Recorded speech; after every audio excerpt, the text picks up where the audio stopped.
শুভ সকাল বন্ধুরা, আমি দেবযানী আমার মিনির ব্যাগে তোমাদের সবাইকে জানাই স্বাগত। একদিকে রোগ, আবার দিকে ঝমঝম করে বৃষ্টি পড়ছে। একদিকে আমি সকালবেলা চলে আসলাম রুটি আর ডিম আলু ভাজা করব বলে। সকাল সকাল আমি আজকে আলুটা ভেজে নিচ্ছি, আর এদিকে রুটিটাও করবো বলে লেচিটা কেটে নিয়েছি। আলু ভাজা রেডি, আর এদিকে রুটিগুলোও কিন্তু হয়ে গেছে। এদিকে আমার ভাতও হয়ে গেছে, সবাইকে চা দিয়ে দিলাম। আর এদিকে সবাইকে এক এক করে রুটি আলু ভাজাগুলো বেরিয়ে দিয়ে দিলাম। এদিকে জলটা খাবো কি, এত তারপরে বৃষ্টির পর রোদ উঠেছে, তাকাতেই পারছি না। আজকে কিন্তু আমি নিয়ে গেছিলাম অন্যদের থেকে একটু আলাদা রকমের খাওয়া দাওয়া। সবসময় যেহেতু মাছের ঝোল, মাছের তরকারি এগুলো খাওয়া হয়, তাই আজকে ভাবলাম একটু সিদ্ধ খাই। গরম গরম যদিও বা এরকম সিদ্ধ খেতে ভালো লাগে, তাও আমি নিয়ে গেছিলাম হচ্ছে কচু সিদ্ধ, আলু টমেটো সিদ্ধ মাখা, আর ছিল মাছ পেঁয়াজ দিয়ে শুধু ভাজা।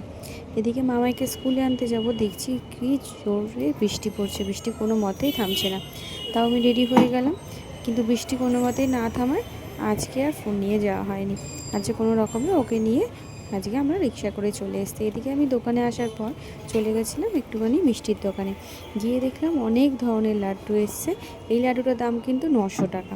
এটা হচ্ছে এই দোকানের সবথেকে বড় লাড্ডু। এগুলো বোধহয় কারোর অর্ডার দেওয়া। এটা হচ্ছে অজয়নগরের আশীর্বাদ মিষ্টান্ন ভাণ্ডার। এদিকে দুপুরে আমাদের রান্না হয়েছিল ডাল, মাছের মাথা দিয়ে চচ্চড়ি, কচু দিয়ে চিংড়ি, এরকম মাছের ঝোল।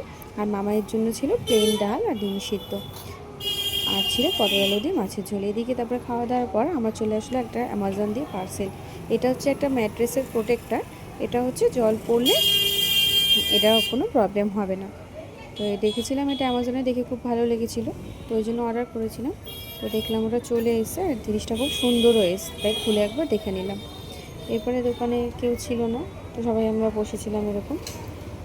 তো খাওয়া দাওয়ার পর সবাই একসাথে ছিলাম। এদিকে আমি তো সকালবেলায় যেরকম পুজো দিয়ে দিয়েছিলাম, এদিকে ঋষি ঘরে একটু গণেশ ঠাকুরকে, ছোট্ট গণেশকে ও একটু পুজো করে নিল ওর মন মতো করে লাড্ডু মোদক দিয়ে।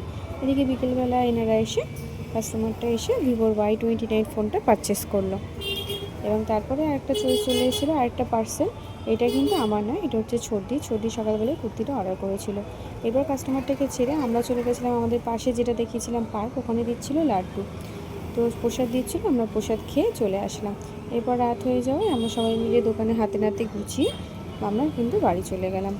বাড়ি গিয়ে আমি ছর্দিকে দেখালাম যে এই জিনিসগুলো এসছে। তো ছর্দির এই কুর্তিটা বার করলাম।